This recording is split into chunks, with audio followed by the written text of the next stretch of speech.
Everyone, welcome to the Microsoft 365 Pulse roadmap recording where we cover the roadmap so you don't have to. So this will be all the changes.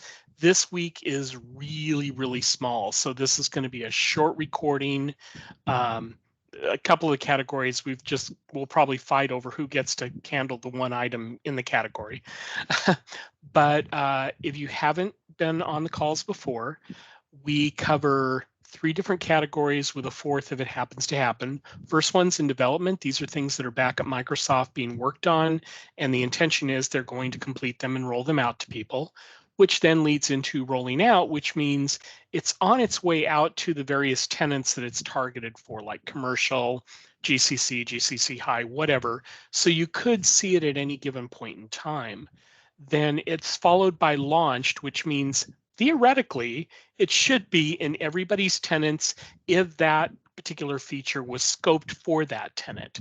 And then occasionally, and in this case we do have one, we have canceled, which means they're either cleaning up the roadmap or they've decided that on second thought, or in football, on further review, they've decided that they are not going to go ahead. And soccer would be up, VAR, we're gone, no, canceled. It was appropriate. It's World Cup. What can I say?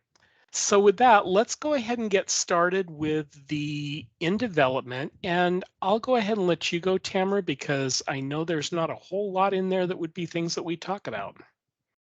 Yeah, there are a couple things that are interesting. The Microsoft Teams support for co-organizer to manage breakout rooms.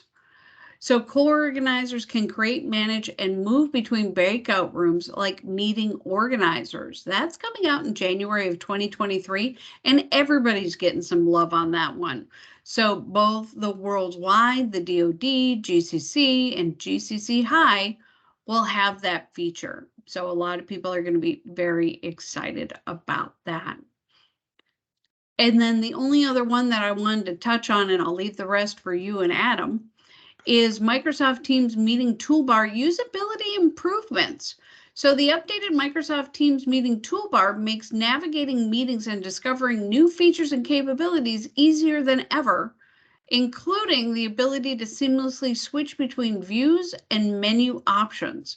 Now, I thought the Teams Meeting Toolbar was pretty simple to begin with, but apparently we're making it even more simple. And again, everybody's getting the love on this one, and it's due out in January.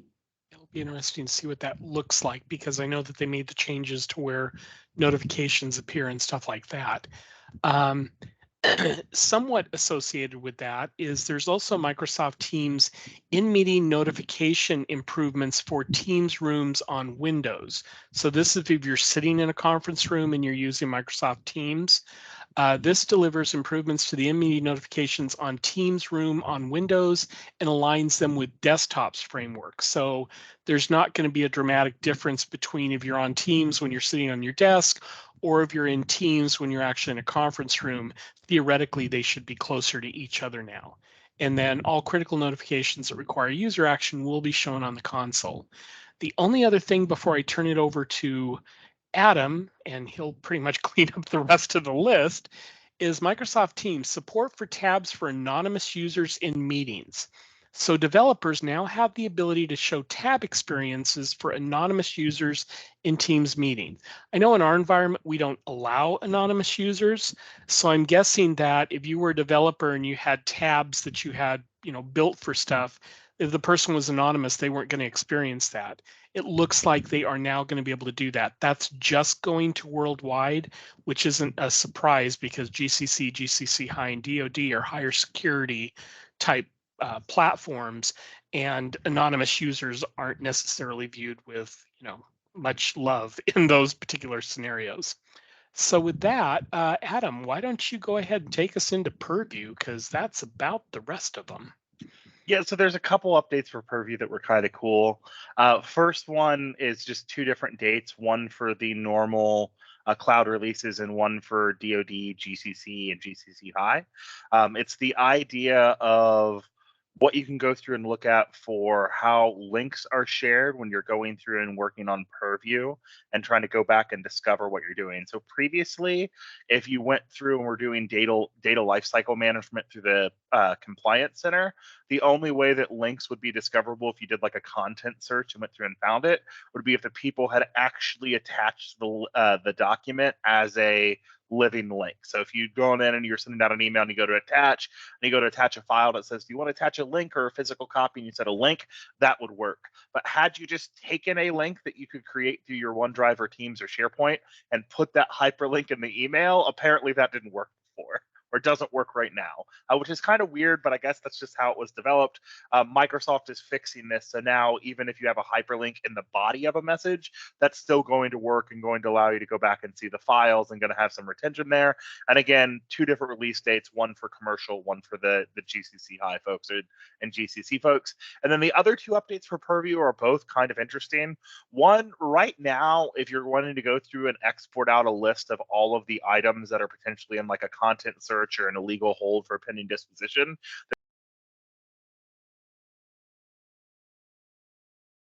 search. That limit goes away if you do it through PowerShell. So they're adding PowerShell commands. You can go in on the back end and do an export through PowerShell that's going to give you more than 50,000 items. This is one of those things that 99% of people will never need, but the 1% that does has been desperately waiting for it. So the fact that that's coming in, again, nice improvement, I guess. And then the final thing was actually one that I thought was actually kind of cool. So for a while now that they've been going through and building out features and building out new functionality and what's now called premium e-discovery, what used to be called advanced e-discovery. But there was never a way to migrate cases from the old system to the new system. So if you're going through, you basically had to just, okay, we're now using premium e-discovery, we're now using advanced e-discovery. It's different. Here's how you need to go through and approach it. Well, now for customers that, for instance, say you decide to make the plunge and you go from E3 to E5 or G3 to G5, so you now have access to that premium e-discovery, there's a way to migrate cases from the old e-discovery process to the new premium version. So that will be nice as well, too. That is slated to come out in February of this upcoming year. Pretty cool. Well, as promised, that was a fairly short list for development, but wait, there's even less coming up here. I've got all of rolling out, launched, and canceled all on my screen at the same time. So Adam, why don't you go ahead and keep rolling out with what one of the ones is for the rolling out area. Yeah, so there's really not a lot here. I'm going to take one that's not even the most nerdy, so Tamara and Tom are probably going to be mad at me. But Outlook automatic file name replacement and permission management when sharing a file as a link. Basically, this is set up for Outlook for Mac. But Outlook for Mac automatically shorten links and assigns a file name for OneDrive and SharePoint files whenever you're going through and sharing a document name as a URL. So similar to what I was talking about in the previous compliance update, if you just go in and like grab a URL link of a file name from your OneDrive and go in and share it with someone through Outlook, this update will basically allow you to go through and see what's going on and even allow you to manage permissions of going through and seeing it. And again, these are all updates for the new Outlook for Mac, which has changed quite a bit. I actually had a client come up with functionality that they're wanting to do with the new Outlook for Mac that doesn't work in the new one, but did work in the old one trying to come up. So if you are on a Mac, it seems like there's been a fairly substantial update for Outlook for Mac, and this is just more stuff coming along the lines for it. Okay. Well, I'm going to pretend to be Adam, and I'm going to take the one that we thought Adam was going to take. Microsoft Intune and Microsoft Endpoint Manager.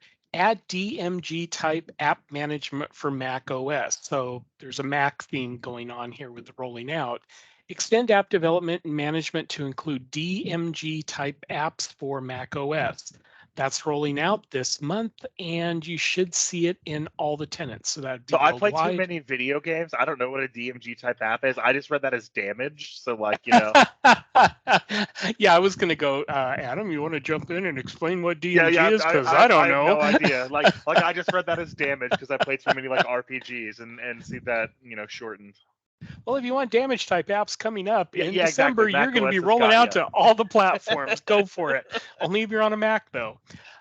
Tamara, we're going to move into launch now, and there's only one in launch. So would you like to take that one?